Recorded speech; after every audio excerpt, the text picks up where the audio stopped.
चलिए दोस्तों, आज आपको कराते हैं अपने साथ सफर नई दिल्ली से चल के विशाखापट्टनम तक जाने वाली आंध्र प्रदेश एक्सप्रेस में। 2100 किलोमीटर का ये सफर ये ट्रेन कवर करती है तकरीबन 32 घंटे में। इस ट्रेन में आप हमारे साथ देखेंगे हैरत अंगेज नज़ारे, जैसे ये डायमंड क्रॉसिंग। हमारे चैनल पे नए हैं तो इसे कर लें सब्सक्राइब। लास्ट तक इस वीडियो को जरूर देखें। तो चलिए शुरू करते हैं इस वीडियो को।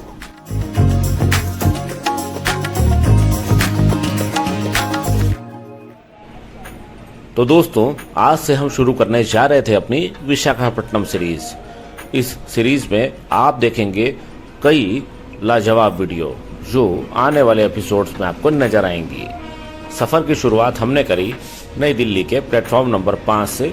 हमारी आंध्र प्रदेश एक्सप्रेस का टाइम था रात के 8 बजे का, जो कि समय से अपने प्लेटफॉर्म पे आ गई। हमारी रिजर्वेशन इस ट्रेन के सेकेंड एसी कोच में थी। हमारे कोच का नंबर था A2 और पूरा केबिन, जो कि 4 सीटों का होता है, वो हमारे ही परिवार का था।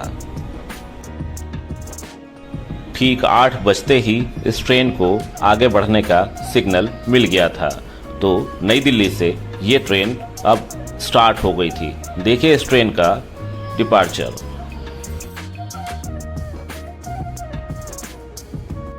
इस एक हफ्ते के सफर के लिए बच्चे काफी एक्साइटेड थे। उनकी खुशी आप वीडियो में देख सकते हैं। दिल्ली से आंध्र प्रदेश जाने के लिए एपी एक्सप्रेस को सबसे अच्छी ट्रेन माना जाता है। 2100 किलोमीटर का सफर 21 हॉल्ट के साथ ये ट्रेन कवर करती है तकरीबन 32 घंटे में। तकरीबन 8:30 बज रहे थे। बच्चों को लगने लग गई थी भूख। घर हमारा दिल्ली में ही था, तो हमने घर से लाया हुआ खाना ही खाया। अब आने वाले एक हफ्ते तो हमें बाहर का ही खाना खाना था। खाना खाने के बाद हम लोग सो गए और जब मॉर्निंग में आँख खुली तो हमारी ट्रेन पहुंच चुकी थी मध्य प्रदेश के भोपाल स्टेशन में। भोपाल स्टेशन से आप इस ट्रेन का डिपार्चर देख सकते हैं। इस समय बज रहे थे सुबह के 5:30, जबकि भोपाल पहुंचने का समय इस ट्रेन का था सुबह के 4:30 बजे का। तो ये ट्रेन तकरीबन 1 घंटा लेट चल रही थी। भोपाल पहुंचने से पहले इस ट्रेन ने कवर किया था आगरा, ग्वालियर और वीरांगना लक्ष्मीबाई झांसी स्टेशन को। भोपाल शहर मध्य प्रदेश की राजधानी है और यहाँ के सबसे विकसित और बड़े शहरों में से एक माना जाता है। ये आप भोपाल शहर की तस्वीरें देख पा रहे हैं। ये सामने आप देख पा रहे हैं मेट्रो स्टेशन भी। इसी बीच आप देख सकते हैं इस ट्रेन के सेकेंड एसी कंपार्टमेंट के टॉयलेट का रिव्यू। मॉर्निंग का टाइम था, लेकिन नलकों में पानी टॉयलेट के अंदर नहीं था। वैसे साफ सफाई पूरी थी और हर तरह के इंतजाम यहाँ पे दिए हुए थे, लेकिन पानी ही नहीं था। विचित्र बात यह है कि टॉयलेट के अंदर एक बूंद पानी नहीं था, लेकिन बाहर वॉश बेसिन में पूरी तरह से पानी आ रहा था। चलिए, अब ये ट्रेन पहुंच गई थी रानी कमलापति रेलवे स्टेशन, जो कि भोपाल का ही दूसरा स्टेशन माना जाता है और भारत का पहला वर्ल्ड क्लास स्टेशन इसे कहा जाता है। इस ट्रेन का स्टॉप यहाँ पे नहीं दिया गया था। भोपाल से निकलने के बाद इस ट्रेन का अगला हॉल्ट नागपुर जंक्शन था, जो कि तकरीबन 10:30 बजे आता है। रास्ते में ये शानदार नज़ारे आप देख सकते हैं। यहाँ पे देखिए कितनी सुंदर टनल्स भी बनी हुई हैं और बहुत तरह के शानदार चित्र आपको देखने को मिलते हैं। बच्चे भी नज़ारों को एंजॉय ले रहे थे। अभी इस ट्रेन ने तकरीबन 5 स्टेशन कवर किए थे। आगरा, ग्वालियर, झांसी, भोपाल और अगला नागपुर आने वाला था। लेकिन इसके बाद इस ट्रेन में एक बड़ी विचित्र घटना हुई, जो कि हम आपको आगे बताते हैं। देखिए दोस्तों, अब हम महाराष्ट्र के नागपुर पहुंच गए थे, जो कि महाराष्ट्र के सबसे बड़े शहरों में से एक है और ये भी बहुत ही विकसित शहर है। अब तकरीबन 5 से 10 मिनट में हम पहुंचने वाले थे नागपुर जंक्शन पे। ये ट्रेन नागपुर पहुंची अपने राइट टाइम से। देखिए, आ गए हम लोग प्लेटफॉर्म पे। कुछ ही देर में हम आपको दिखाएंगे यहाँ की world famous diamond crossing. Nagpur station पहुंचने के बाद दोस्तों हमें ये पता चला कि अब ये ट्रेन यहाँ से डायरेक्टली विशाखापट्टनम जाएगी दूसरे रूट से वाया रायपुर, क्योंकि नागपुर के आगे रेलवे ट्रैक्स पे कुछ काम चल रहा है और ये ट्रेन 15 स्टेशनों पे अब नहीं रुकेगी।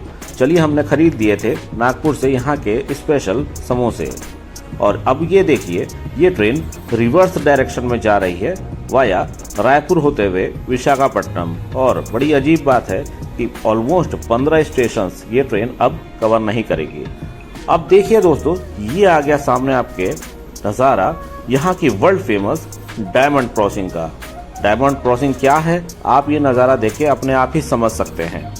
रेलवे की 2 पटरियाँ प्लस शेप में क्रॉस करती हैं एक दूसरे को और ये नज़ारा अपने आप में ही बहुत ही सुंदर है देखने में। अब ये ट्रेन अपने डाइवर्टेड रूट पे जा रही थी तो बिना किसी स्टेशन पर रुके इस ट्रेन को अब कल विशाखापट्टनम ही रुकना था।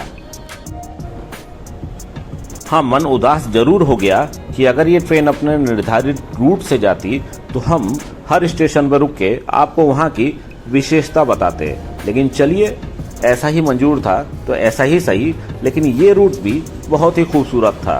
ये पूरा इलाका अब छत्तीसगढ़ के अंदर आता था और यहाँ के आप नज़ारे, हरियाली, पहाड़ सब कुछ देख सकते हैं।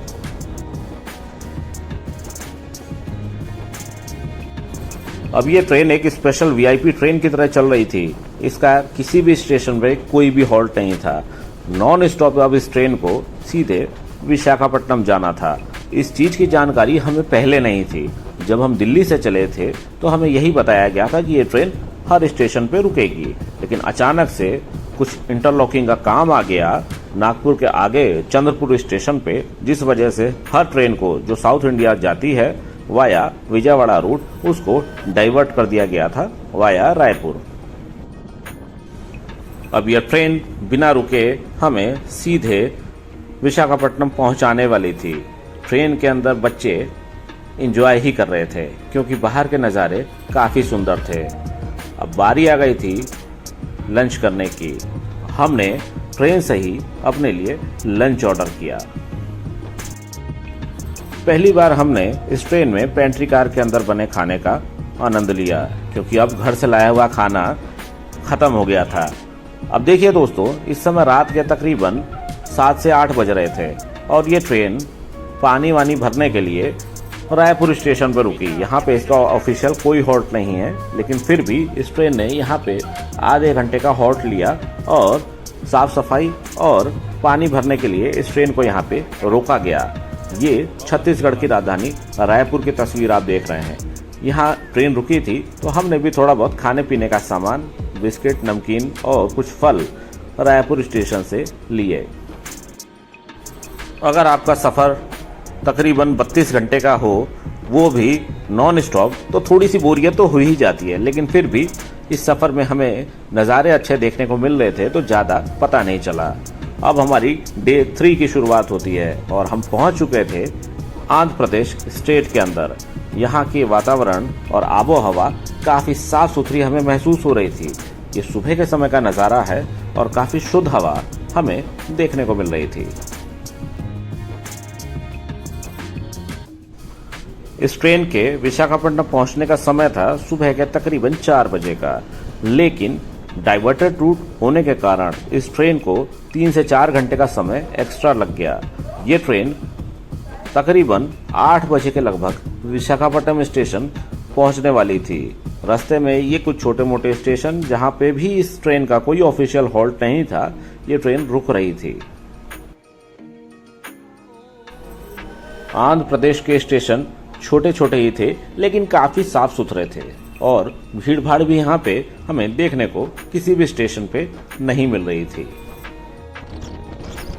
अब कुछ ही देर में हमारे यात्रा का अंत होने वाला था और ये ट्रेन विशाखापट्टनम स्टेशन पहुंचने वाली थी। ये ओवरऑल सफ़र हमने फैमिली के साथ पूरी तरह से एंजॉय किया। आंध्र प्रदेश एक्सप्रेस आपको दिल्ली से विशाखापट्टनम जाने के लिए सबसे बेस्ट ट्रेन लगेगी। देखिए, पहुंच गए थे हम विशाखापट्टनम स्टेशन पे और अपने नए सफ़र की तरफ आगे बढ़ने लगे थे। ये यात्रा आपको कैसी लगी कमेंट्स बॉक्स में हमें जरूर बताइएगा। चैनल पर अगर नए हैं तो इसे सब्सक्राइब करें और प्लीज हमारी वीडियो को अपने दोस्तों के साथ भी शेयर करें। तो दोस्तों, हमारी आने वाली वीडियोस को देखने के लिए हमारे चैनल से जरूर जुड़ें। इस वीडियो को रखते हैं यहीं तक। Thanks for your time.